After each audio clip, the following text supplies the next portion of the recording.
You can do exactly the same with your finances. It's about laying out everything on the table, seeing what you spend on, what's essential, maybe what could you cut back on, and what could you kind of eliminate completely. That way you can kind of see where you're spending, where maybe you can put some more money into other key areas that you need.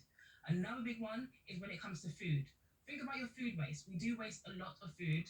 So think about if you're picking up bread, if you're picking up different things, fresh items, are you getting the longest days? Are there things that you can freeze? Could you bulk cook?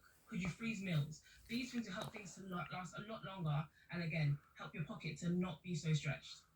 And a lot of people are, doing that sort of thing. But you hear reports of people going to food banks and saying to the staff at the food banks, "Don't give me anything that I need to cook, that I need to use electricity or gas to cook because I can't afford to." So if you've gone through everything and you still haven't got enough money to make ends meet, what's your advice then? I think it is a really tough one. I think this is where we need the government's intervention. We need the government to kind of step in. During the pandemic, we saw the uplift for universal credit, which was really beneficial to a lot of people, and it was temporary. But hopefully, the government can bring in more measures for these people who, need that extra cash injection to be able to help them. Because it's a shame we hear so many stories of people going without food, going without meals, and that isn't the way people should have to live, really.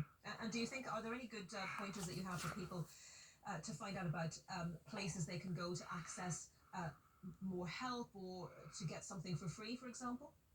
Absolutely. If you are wherever you're living, your city, your borough, you can have a look and see what your local council has put on. So, where food banks or a lot of boroughs now and councils are putting on a lot of help.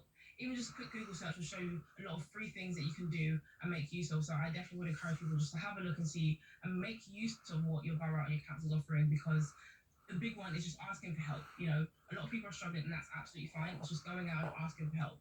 Uh, do you think that people have difficulties with doing that? Are people, proud, they don't want to admit that they need help, perhaps?